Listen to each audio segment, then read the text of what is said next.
ओम शांति। ज्ञान सूर्य परमात्मांकर ज्ञानवान आत्मिक संतान मानंकु हृदयर सहित ईश्वरीय शुभ अभिनंदन जणाई आजिर प्रभु चिंतनर आलोचना को मु समस्तंकु स्वागत जनाउछि।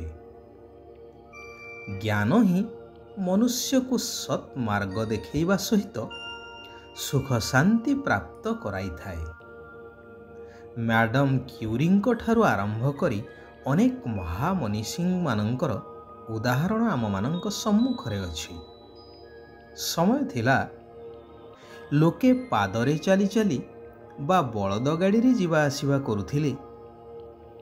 खबर प्रेरण पाई केवल डाकघर उपरे निर्भर करिवाकू पड़ुथिला। धीरे धीरे एथिरे उन्नति ही चलिला। आजी आखि पिछुलाखे विश्वर केउ स्थान को मध्य खबर पहुँची पारुछि। मोबाइल माध्यम रे वीडियो कॉलिंग माध्यम रे परस्पर को देखी परस्पर सहित कथा हेबा बा भाव आदान प्रदान करिबारे समस्ते अनुभवी। केउ स्थान को अल्प समय मध्य जाई पारुछंती अत्याधुनिक जानवाहन द्वारा। यह सब संभव ज्ञानर विकास द्वारा, जहाकू ज्ञानर चमत्कारिता ही कहा जाए। सुंदर कहानीटीए मने पड़े। गोटे गाँव रे 4 जण सांग थिले। 3 जण अर्थाभावरू पाठ पढ़ी पारि नथिले। जणे सेमानंक मध्यरू भल पाठ पढ़िथिले एवं मेधावी मध्य थिले। थरे 4 जण एक दर्शनीय स्थान बुलिवा पाई गले। साथी रे समस्तंकर पैसा पत्र को गोटिए बैग रे नहीं गले। बुलाबुली सारी होटेल रे खाई बसिछंती। हठात गोटिए चोर तांको बैग टी धरी चंपट मारला। बहुत चेष्टा सत्वे ताकू धरी पारिले नहीं बा तांकर बैग को फेरी पाइले नहीं, जेउथिरे तांकर समस्त पैसा पत्र इत्यादि थिला। कौन करिवे? पाखरे पैसा नहीं, एपटे खाइबा अधा ही गलानी, बिल तो देबाकू पड़िबो। जणे सांग कहिला, व्यस्त हो नहीं, प्रथमे आराम रे बसी खाई सारिबा, तापरे देखा जिवो। किछि नहले आमे 3 जण तो काम करिबारे उस्ताद। तेणु होटेल मालिक जहाँ मध्य हमको काम देबे सही काम करी आमे सुझी देबा।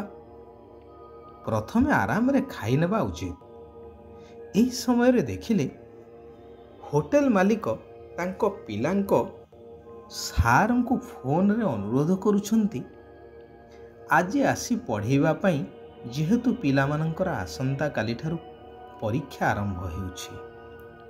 हेले सार कार्य व्यस्तता जोगु मना करुछंती आसी पारिबे नाही बोली।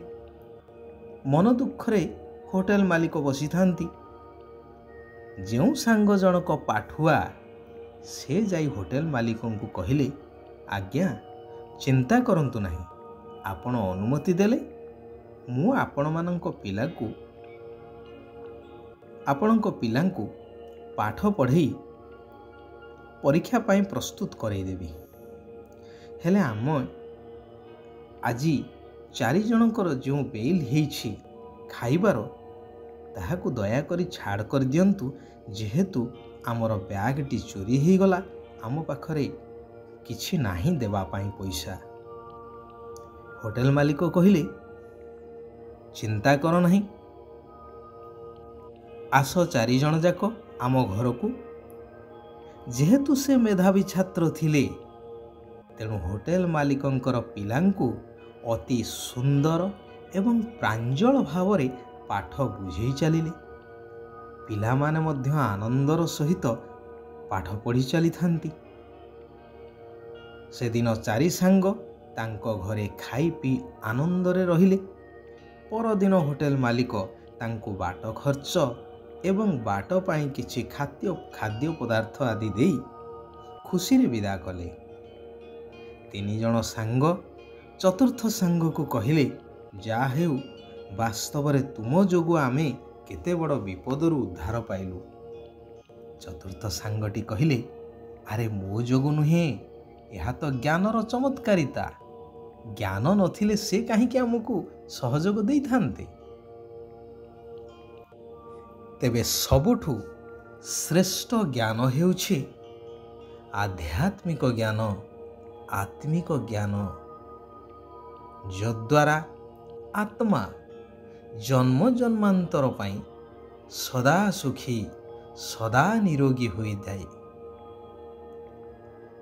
ଯେଉଁ ଜ୍ଞାନ ସ୍ୱୟଂ ସର୍ବ ଆତ୍ମାଙ୍କର ପିତା ଜ୍ଞାନ ସୂର୍ଯ୍ୟ ପରମାତ୍ମା ଭଗବାନ ନିରାକାର ଶିବ ପିତା ପ୍ରଦାନ କରିଥାନ୍ତି।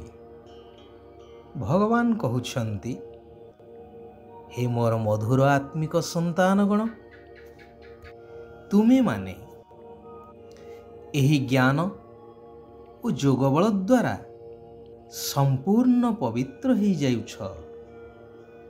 ଏହା ଶିବ ବାବାଙ୍କର ଜ୍ଞାନର ଚମତ୍କାର। ବାବା ତୁମକୁ ଏହି ଜ୍ଞାନ ଦ୍ୱାରା ଜ୍ଞାନ ପରି କରିବା ପାଇଁ ଆସିଛନ୍ତି। ଶିବ ବାବାଙ୍କର ଏହି ଚମତ୍କାର ପାଇଁ ମଧ୍ୟ ପିଲାମାନେ ବାବାଙ୍କ ଉପରେ ପୁରା ସମର୍ପଣ ହୋଇ ଆଗୁଆ ପୁରସ୍କାର ଦେଉଛନ୍ତି। ଏପରି ନୁହେଁ ଯେ ବାବା ଆମକୁ ପ୍ରଥମେ ସୁନ୍ଦର ବା ପବିତ୍ର କରାନ୍ତୁ, ତାପରେ ଆମେ ସମର୍ପଣ ହେବୁ, ଏ କଥା ନୁହେଁ। ବର୍ତ୍ତମାନ ହିଁ ସମ୍ପୂର୍ଣ୍ଣ ରୂପେ ବଳି ଚଢ଼ିବାକୁ ହେବ, ଅର୍ଥାତ୍ ସମର୍ପଣ ହେବାକୁ ପଡ଼ିବ। ଶରୀର ନିର୍ବାହ କରି ପିଲାଛୁଆଙ୍କୁ ସମ୍ଭାଳି ନିଜର ସମସ୍ତ ଦାୟିତ୍ୱକୁ ତୁଲେଇ ଶ୍ରୀମତରେ ଚାଲିବା ହିଁ ବାସ୍ତବରେ ସମର୍ପଣ ହେବା।